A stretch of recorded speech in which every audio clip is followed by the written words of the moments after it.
రాష్ట్రంలో కొన్ని జిల్లాల్లో డెంగ్యూ కేసులు భయపెడుతూ ఉన్నాయి. ఈ మధ్య కురిసిన వర్షాలతో చాలా ఏరియాల్లో పారిశుద్ధ్యం పడకేసింది. దీంతో దోమలు విజృంభిస్తూ ఉన్నాయి. ఇటీవలే మెదక్ జిల్లాలో ఈ వ్యాధి లక్షణాలతో చాలా మంది దవాఖానాల్లో చేరారు.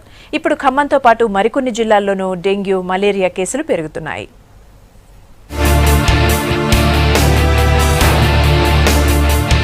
జిల్లాల్లో డెంగీ కేసులు రోజురోజుకి పెరుగుతున్నాయి. ఈ మధ్య కురిసిన వర్షాలతో గ్రామాల్లో, పట్టణాల్లో పారిశుద్ధ్య సమస్యలు ఎక్కువయ్యాయి. డ్రైనేజీల్లో పొంగిపొర్లిన నీళ్లు ఎక్కడికక్కడ మడుగుల్లా మారాయి. వీటికి తోడు పెద్ద ఎత్తున పేరుకుపోయిన చెత్తా చెదారాన్ని క్లీన్ చేయడంలో సిబ్బంది అశ్రద్ధ కూడా కొన్ని పంచాయతీల్లో కనిపిస్తోంది.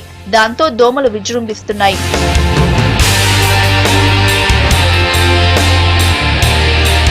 ఏజెన్సీతో పాటు మైదాన ప్రాంతాల్లోనూ డెంగీ బాధితుల సంఖ్య ఎక్కువవుతోంది. డెంగీ సోకితే తీవ్రమైన జ్వరం రావడంతో రక్తంలో ప్లేట్లెట్స్ తగ్గిపోయి అవయవాల్లో తీవ్రమైన రక్తస్రావం జరిగే అవకాశం ఉంది. దీంతో మనిషి చనిపోయే ఛాన్స్ ఉంటుంది. తీవ్రమైన తలనొప్పి, కండరాలు, కీళ్ల భాగంలో నొప్పులు, శరీరంపై దద్దుర్లు, వికారం, వాంతులు కావడం డెంగీ లక్షణాలు. ఇలాంటి లక్షణాలు కనిపిస్తే వెంటనే డాక్టర్ను సంప్రదించాల్సి ఉంటుంది.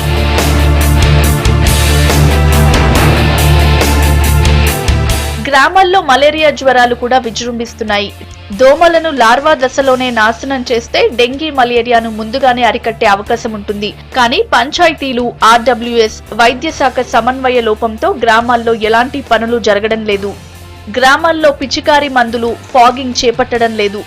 యాంటీ లార్వెల్ కోసం టెమోపాస్ లిక్విడ్ అందుబాటులో ఉన్నప్పటికీ పంచాయతీ సిబ్బంది వినియోగించడం లేదన్న ఆరోపణలున్నాయి.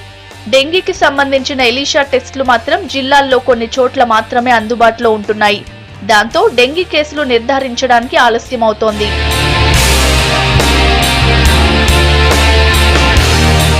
ఇప్పటికైనా గ్రామ పంచాయతీలు, మున్సిపాలిటీలు, కార్పొరేషన్లలో చెత్తా చెదారాన్ని తొలగించడంతో పాటు దోమల నివారణకు ముందస్తు చర్యలు చేపట్టకపోతే రాబోయే రోజుల్లో డెంగీ, మలేరియా మరింత విజృంభించే అవకాశం ఉంది.